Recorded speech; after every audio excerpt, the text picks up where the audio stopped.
Apocalyptic fiction is constantly evolving, and it's gained a remarkable amount of literary credibility in recent decades. Nearly 40% of the apocalyptic novels published in the past 15 years have been marketed as literary fiction, and that figure jumps to more than half of the apocalyptic works published in the past 5 years. Stated another way, more than half of all the literary apocalypses written in the past 200 years are less than a decade and a half old. LitFic apocalypses are the new normal. Similarly, apocalyptic novels written by women or focused on female protagonists have proliferated over the same recent period.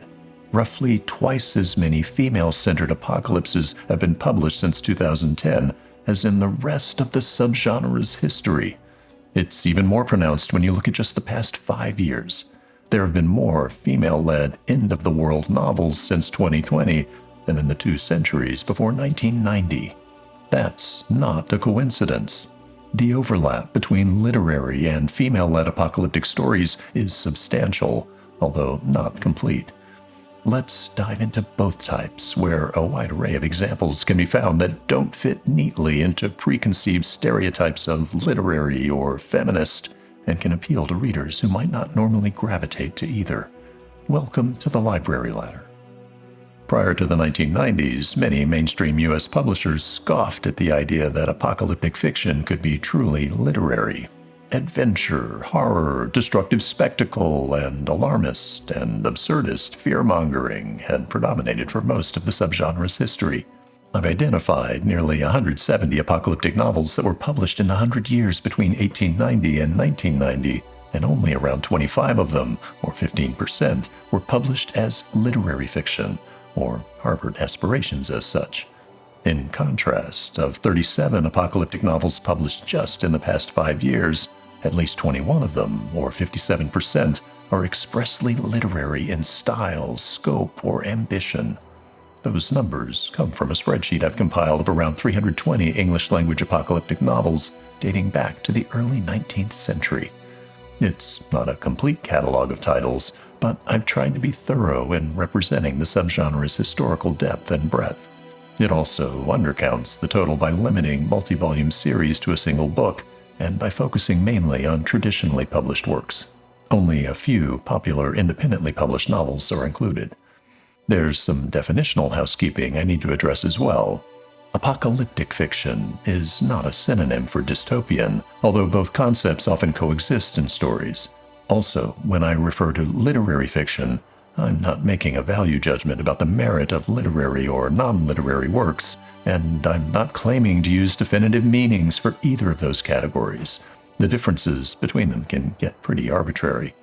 Instead, for the purpose of this video, I'm simply distinguishing literary apocalyptic fiction from more traditional fictional apocalypses based on certain aspects of an author's apparent intent, including their creative artistry and ambition, their focus on exploring and understanding the human condition, and the serious purpose of the novels beyond simple entertainment.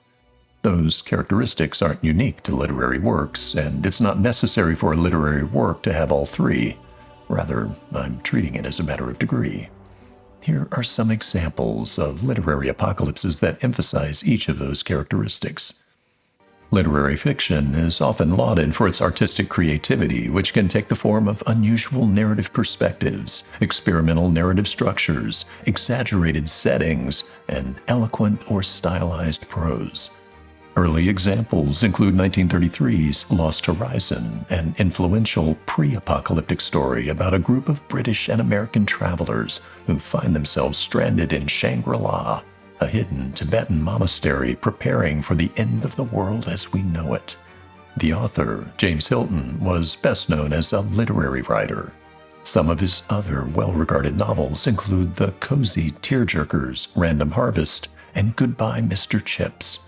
1939's The Hopkins manuscript by R.C. Sheriff sets its story in the future, hundreds of years after the moon has crashed into the Earth, but frames it around a discovered memoir from the 20th century, written shortly after the apocalypse by a character seemingly inspired by some of P.G. Wodehouse's literary creations.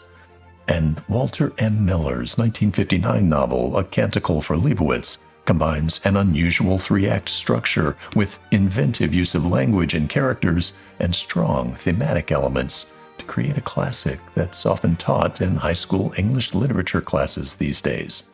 The instances of mainstream literary fiction authors dabbling in speculative apocalyptic fiction became more common over the next few decades, and even included some eventual Nobel Prize winners such as José Saramago and Doris Lessing. English literary novelist L.P. Hartley is best known for his historical novels The Go-Between and the Eustace and Hilda trilogy, written in the 1940s and 50s. Reprint editions of them are part of the New York Review of Books classic series. Largely forgotten, though, is Hartley's foray into dystopian science fiction in his 1961 novel, Facial Justice. In the aftermath of World War III, in which much of humanity perishes, a dictatorial society emerges that seeks to eradicate individuality, pleasure-seeking, and other sources of envy among the remnants of the population. There's a perverse logic in this, based on the premise that jealousy is at the root of nearly all societal conflicts. Stolid conformity is therefore encouraged, particularly when it comes to one's appearance. Plastic surgery becomes a mass production industry that seeks not to beautify its patients, but to beatify them, transforming attractive alphas and ugly gammas into plain and unremarkable betas.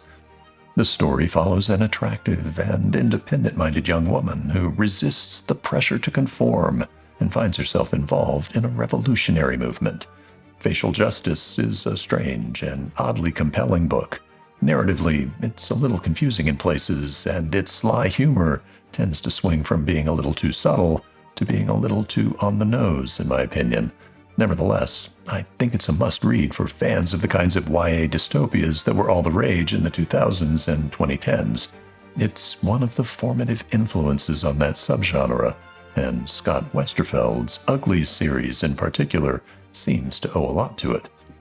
In the 1960s and 70s, new wave authors such as J.G. Ballard, Christopher Priest, John Crowley, and Richard Cowper wrote apocalyptic novels that placed as much emphasis or more on how their stories were told than on the particulars of plot or characters. They adopted styles that were elusively imprecise and dreamlike, giving their works an ambiance that felt surreal and transgressive at that time, as part of a calculated effort to avoid being pigeonholed by literary critics as pulpy genre writers.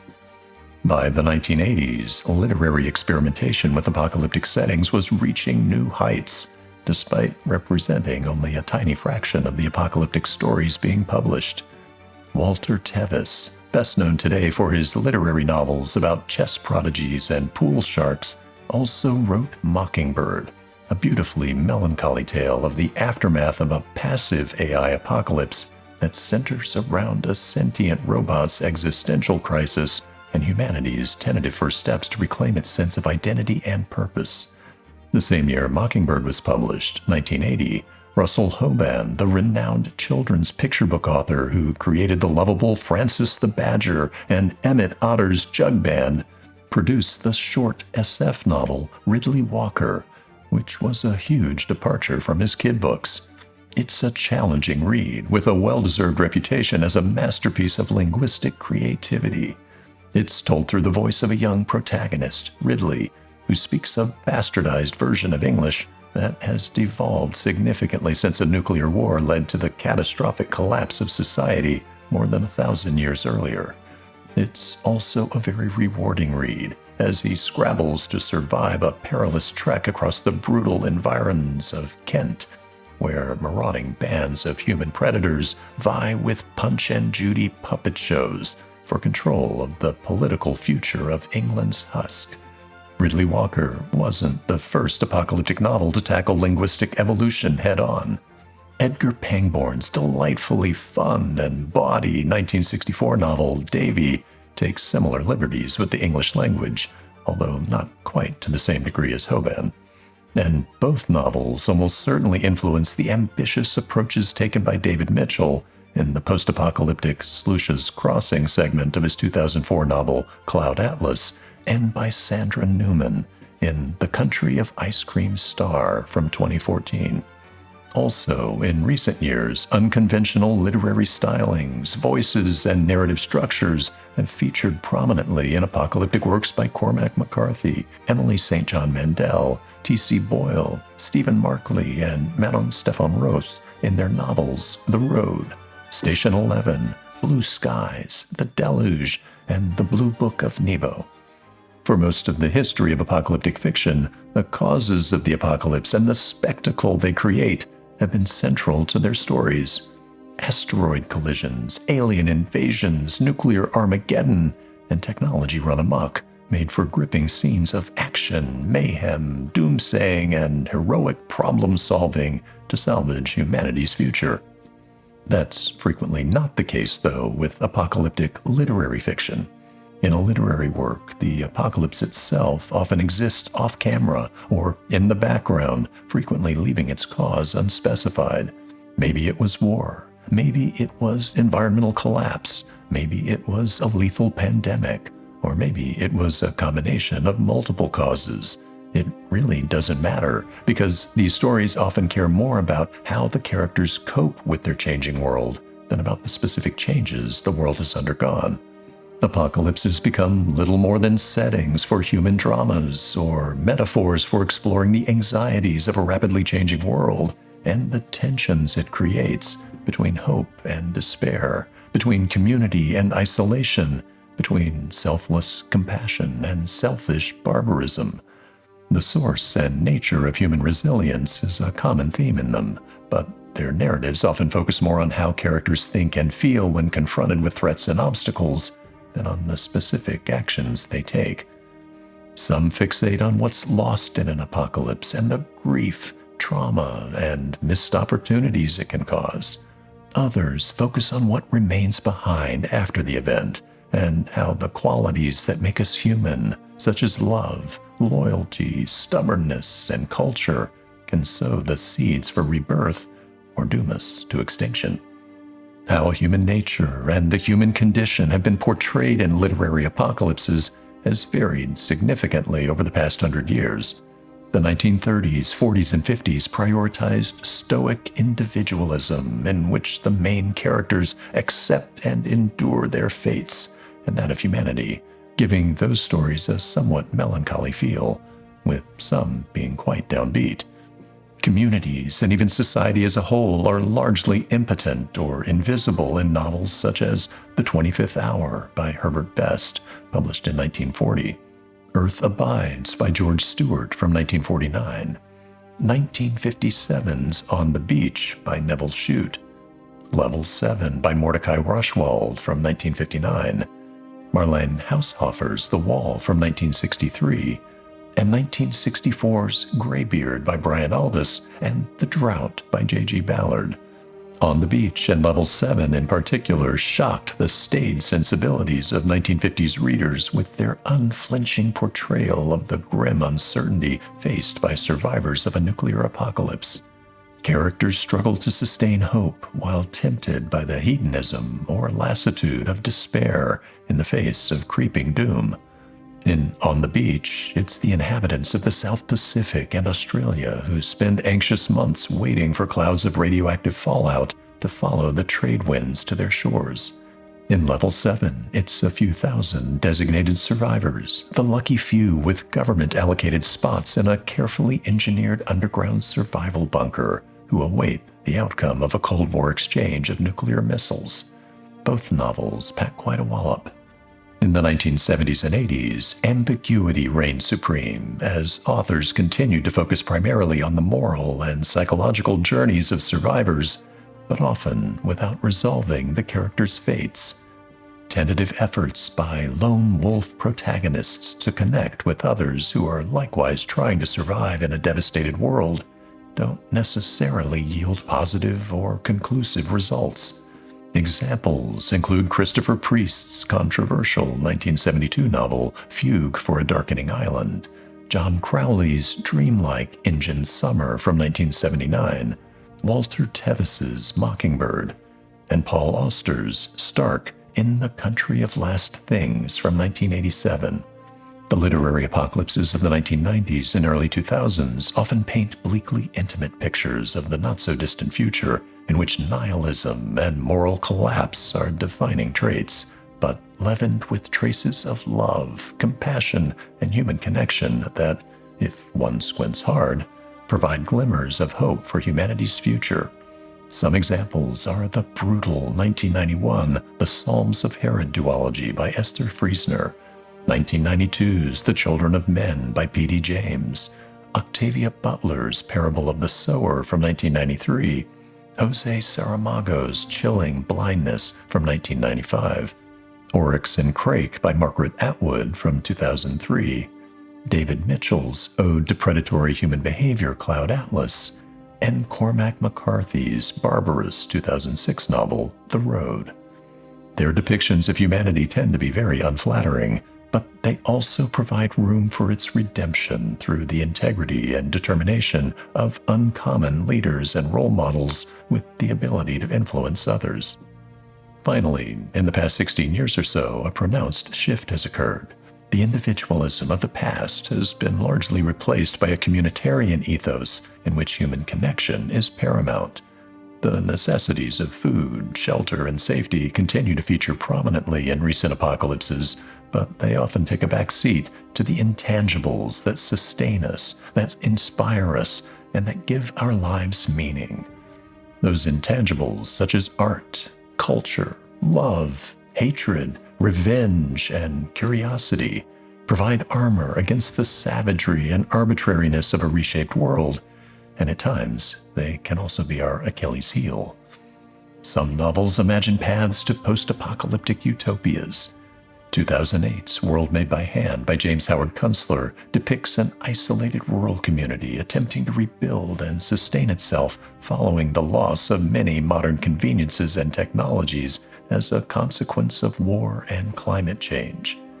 Some highlight the value of group identity and preparedness, such as 2012's Memory of Water by Emmy Eduranta, 2018's Moon of the Crusted Snow by Waubgeshig Rice, and The High House by Jesse Greengrass from 2021. Other novels depict road trips in search of, or sometimes in service to, community, companionship, and family. Examples include Peter Heller's The Dog Stars from 2012, and 3 novels from 2014, the ubiquitous Station 11 by Emily St. John Mandel, Sandra Newman's Inventively Challenging the Country of Ice Cream Star, and California by Eden Lepucki. Other road trip novels include 2017's somewhat annoying and predictable The End of the World Running Club by Adrian Walker, 2019's captivating A Boy and His Dog at the End of the World by C.A. Fletcher, and Kemi Eisel's Hopeful, The Lightest Object in the Universe, also from 2019.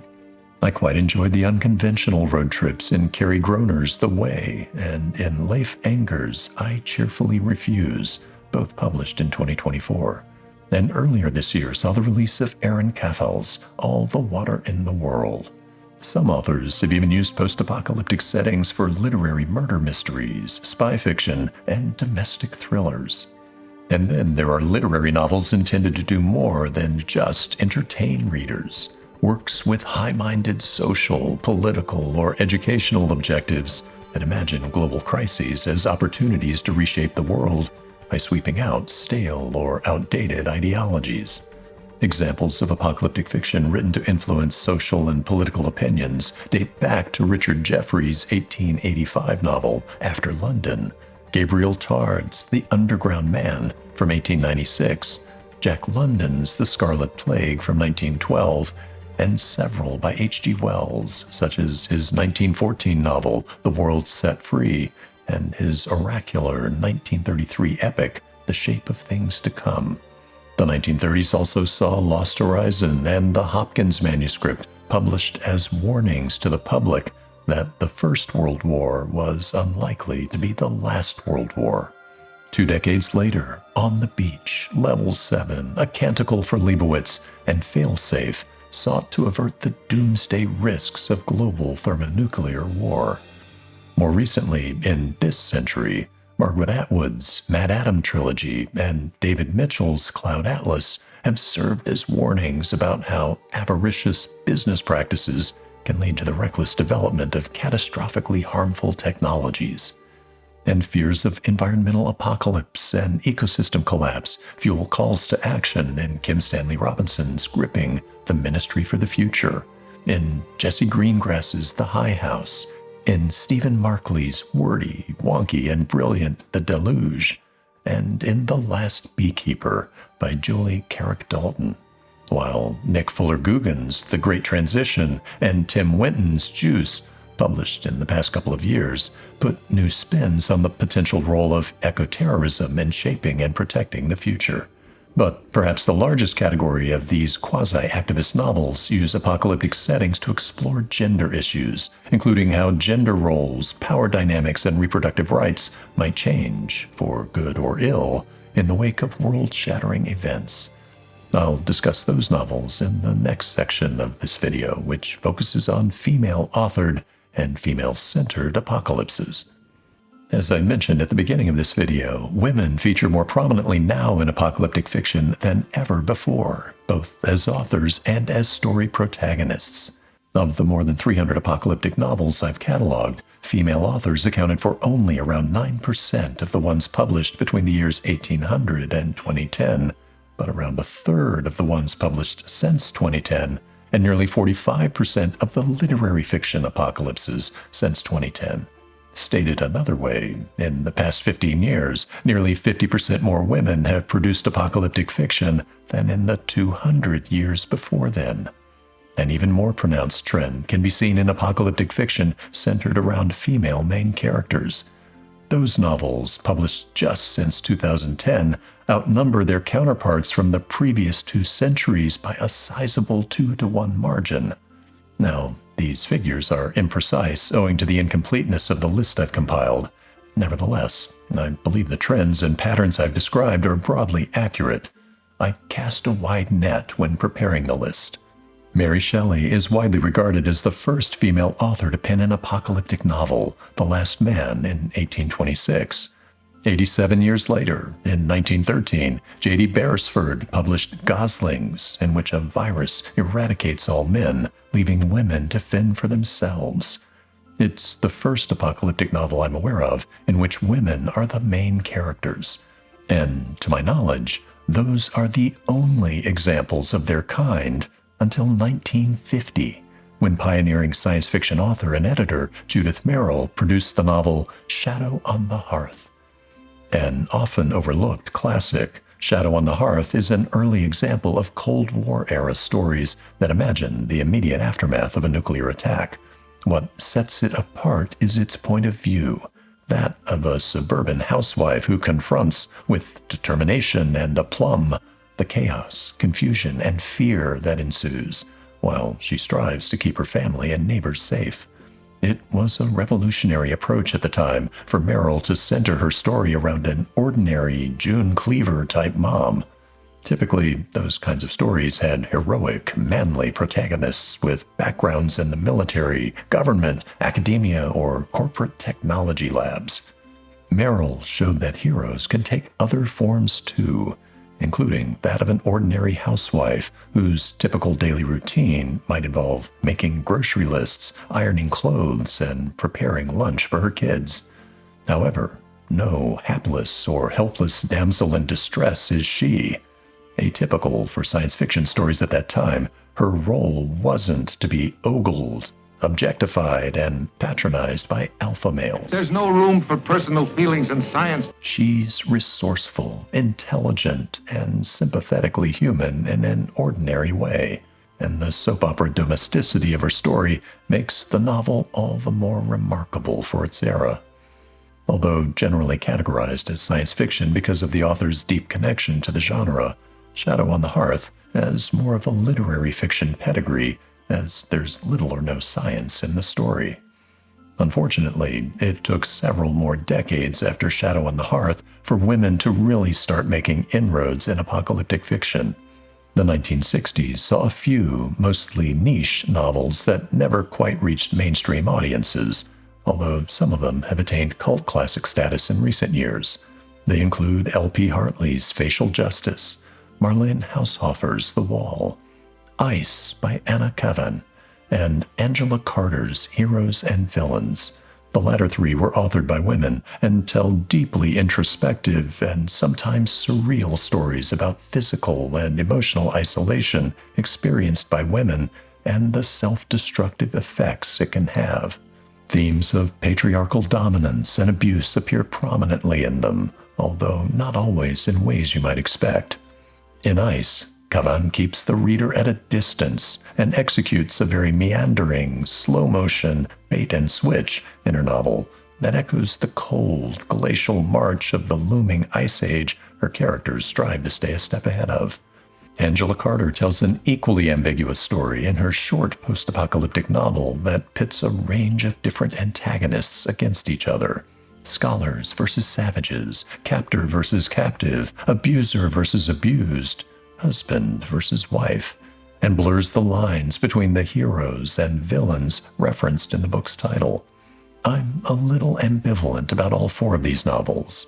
They're very much a product of the era in which they were written and might not fully resonate with modern readers. Nevertheless, I do enjoy Hartley's Facial Justice for its curiosity value and Carter's Heroes and Villains for its taut emotional energy. A couple of YA novels from that era are also worth checking out. The Nebula Award-winning Rite of Passage by Alexei Panshin from 1968 takes place in a post-apocalyptic future centuries after the remnants of humanity have fled to the stars to escape Earth's devastation from war. It follows a young girl as she prepares to undergo life-or-death survival trials on an alien planet that humans hope to colonize. Her character makes the story a lot of fun. The other novel is Z for Zachariah by Robert O'Brien from 1974. Best known for his children's book Mrs. Frisbee and the Rats of Nim, O'Brien wrote Z for Zachariah as a much darker and more mature novel aimed at a teenage audience. In the aftermath of a nuclear war, a 16-year-old girl survives alone on a farm in a rural valley protected from radioactive fallout. She's smart, capable, resourceful, and lonely. And all of those things are tested when she's joined by an older man who seeks sanctuary in her Garden of Eden refuge. It was somewhat shocking in 1974, although probably not by today's standards. That was the typical landscape of female-led apocalyptic fiction prior to the 1980s. A few works sought to empower women within patriarchal traditions, while some were more akin to solipsistic meditations on rage, regret, resentment, and role-playing. The 1980s and 90s upended that script. 5 influential novels written by Ursula Le Guin, Pamela Sargent, Sherry Tepper, Nicola Griffith, and Jacqueline Hartman presented post-apocalyptic worlds with essentially, if not always literally, matriarchal societies. Le Guin's 1985 novel, Always Coming Home, is an unusual blend of pastoral narrative storytelling and somewhat dry anthropological musings. It's an outgrowth of a thought experiment she pursued to design a workable utopian culture centered on small, mostly self-sufficient, female-led communities in a post-apocalyptic world thousands of years in the future. Lauded by many as one of Le Guin's finest works, I'm more tepid in my praise of it. I find it both fascinating and frustrating in places, as large sections of the book abandon traditional narrative storytelling in favor of what are essentially anthropological research notes. The subject is interesting and her depth of thought is impressive, but I think the story itself needed a more compelling through-line. Then there are 2 novels from 1986 and 1987, Pamela Sargent's The Shore of Women and Sherry Tepper's The Gate to Women's Country, that have very similar settings, but take somewhat different approaches in their specifics to the gender-based conflicts that form their core. From the perspective of today, both novels seem a little dated. On the one hand, echoing some of the positive and productive debates that were at the forefront of second-wave feminism in the 1980s, while on the other, promoting fairly limited visions of gender roles, behaviors, and power dynamics. Both present post-apocalyptic worlds in a foreseeable but distant future in which men and women have their own almost entirely separate civilizations. The women are very much in control, enshrined in protected enclaves supported by comparatively advanced technologies, where they act as humanity's guardians and gatekeepers of knowledge. In stark contrast, the men live in the wilderness, essentially as unsophisticated, uneducated, tribal hunter-gatherers who exercise their inherently violent and warlike tendencies on each other within limits imposed by the women. The men hold the women in reverential, even worshipful awe, while the women strive to keep the men under control and available for selective breeding. Subtlety is in short supply in these two novels. And despite their strong similarities, their stories aren't identical. Sargent melds science fiction and romance in The Shore of Women. At its heart, it's a Montague and Capulet-style story of forbidden love between a man and a woman that explores love's ability to overcome the innate aggression of men. Tepper, meanwhile, places more emphasis on her story's dystopian elements and the ethical quandaries raised by the women's plan to genetically breed aggression out of men. Both novels seem to embrace the existence of essential or inherent gender behaviors, but they view them through different normative filters of good and bad, while envisaging different, questionable solutions to the problems they identify. The books have been very influential in broadening the discussion of gender issues in science fiction over the past 40 years. However, readers today might find their approaches relatively heavy-handed, inflexible, and lacking the broad-mindedness and nuance found in more recent works. Nicola Griffith's Ammonite from 1992 is one such novel that treats the subject matter of gender with far more deftness and flexibility. In it, a colonized planet is quarantined because of a native virus that wipes out all the men in the colony. The corporation that sponsored the colony abandons it, stranding the surviving women to live out the remainder of their lives there, isolated from the rest of the galaxy.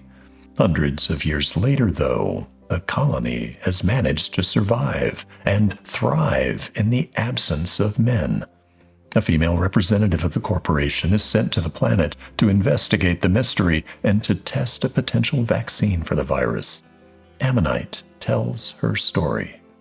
Another deeply mysterious and compelling novel about an isolated society of women is Jacqueline Hartman's I Who Have Never Known Men from 1995. Several dozen women find themselves imprisoned underground with no memories of how they got there.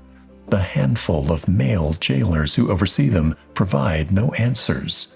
One day, the jailers disappear, leaving the women alone in their confinement and with no access to food or water.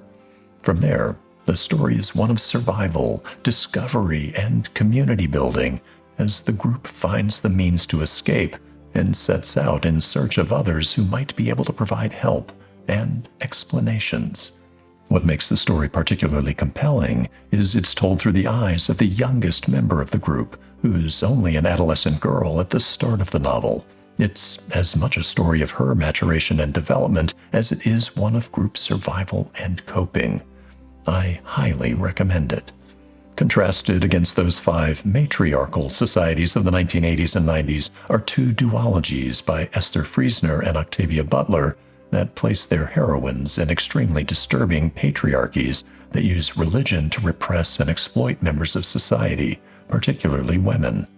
Friesner's 1991 novels, The Psalms of Herod and The Sword of Mary, are set in an agrarian, post-apocalyptic distant future that's far more vicious than its pastoral setting might suggest. The duology tells a brutal story that seems a bit like a cross between Margaret Atwood's The Handmaid's Tale and John Wyndham's The Chrysalids, or Rebirth. Octavia Butler's Earthseed series, comprising 1993's Parable of the Sower and 1998's Parable of the Talents, is set during the chaotic transition from our modern world to a very different one, as social order has collapsed due to severe environmental degradation and climate change. It follows a young woman as she seeks to use empathy to provide a hopeful alternative future for the oppressed and downtrodden on or off an increasingly savage world. As I mentioned in an earlier video, I think highly of both duologies, but they aren't for the faint of heart.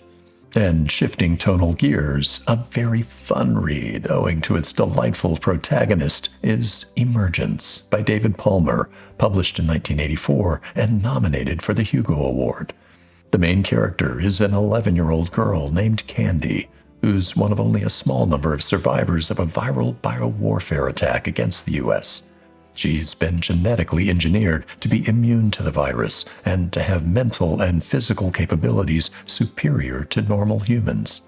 The story of her cross-country journey to find other survivors, including the scientists who created her, is told through the daily journal she keeps. That's a diary unlike any you've ever read. It's charming and manic and honest and confusing. It's written in her own unique kind of shorthand. If you can find a copy of this book, grab it.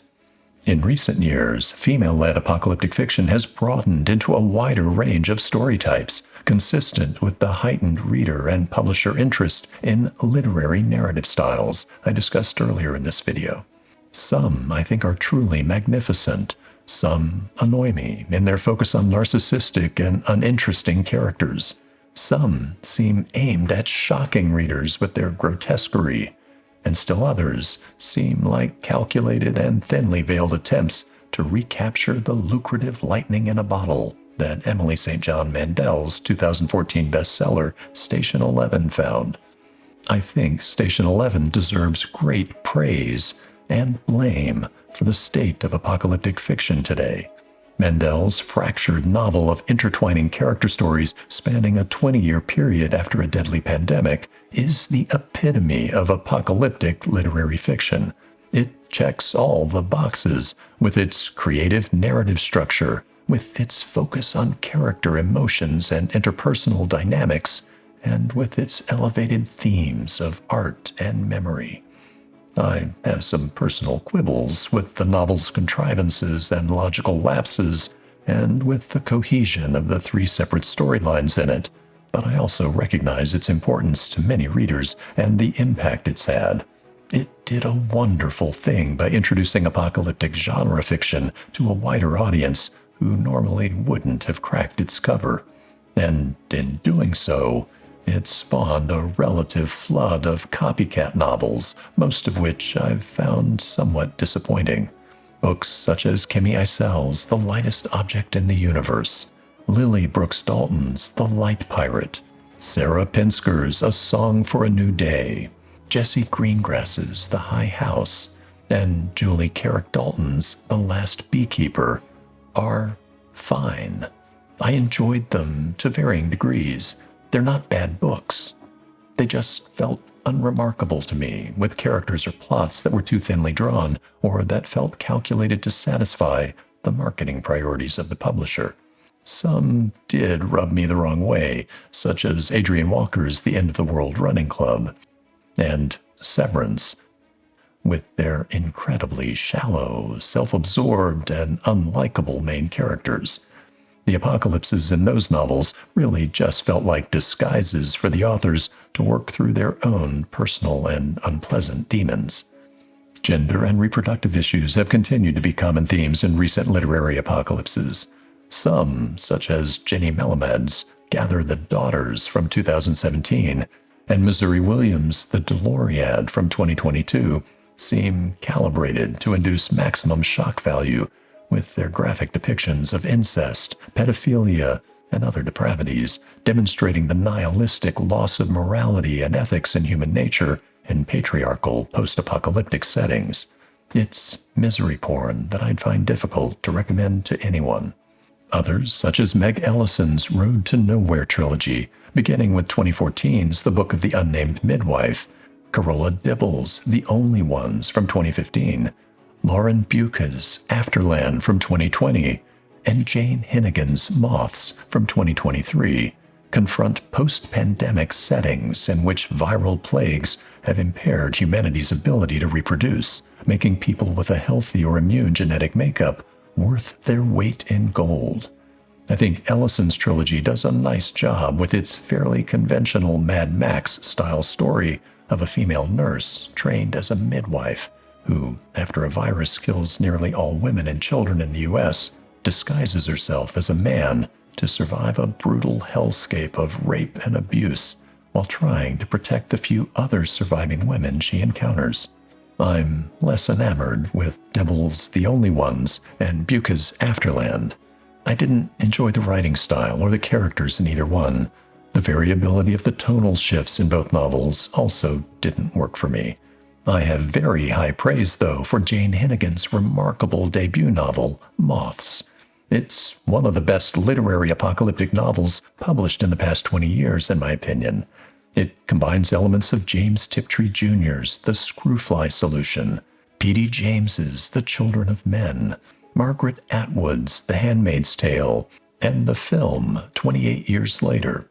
A deadly virus carried by moths kills half the men and boys in England and turns most of the rest into homicidal psychopaths. The few remaining healthy males are kept in tightly controlled and secluded compounds to protect them from infection, with women supervising their well-being and using them as breeding studs. It has some similarity as well to Sherry Tepper's The Gate to Women's Country, which I discussed a few minutes ago, but Hennigan takes a far more nuanced approach to the inverted gender power dynamics and to the political issues and perverse incentives that can arise in the name of protecting humanity's future. It struck me as a plausible and sympathetic portrayal of how good intentions can go awry. At times, the tone and narrative voice of it felt a bit like Jose Saramago's novel Blindness, but not quite as horrific. I also really liked how Hennigan structured her story around two elderly point-of-view characters, showing their experiences during the early days of the viral apocalypse via flashbacks, and also how society has evolved over the course of 40 years since then. I thought the book's ending was a little rushed, but it didn't detract from the thoughtful approach Hennigan took in the novel. It's one of the rare dystopian tales that doesn't frustrate me with an absurd premise and even more absurd world building. I highly recommend Moths. Thanks for watching this overview of literary and female-centered apocalyptic fiction. I've had a lot of fun reading hundreds of end-of-the-world novels over the past several years, and I hope my experiences with them I've shared in this video and in earlier ones have been helpful. Be on the lookout for an upcoming list of apocalyptic fiction works I think are essential reads. It includes some you'll recognize from my recent series of videos, and some I've barely mentioned. I'm also working on an upcoming series of videos that explores the roots of modern historical fiction. Stay tuned.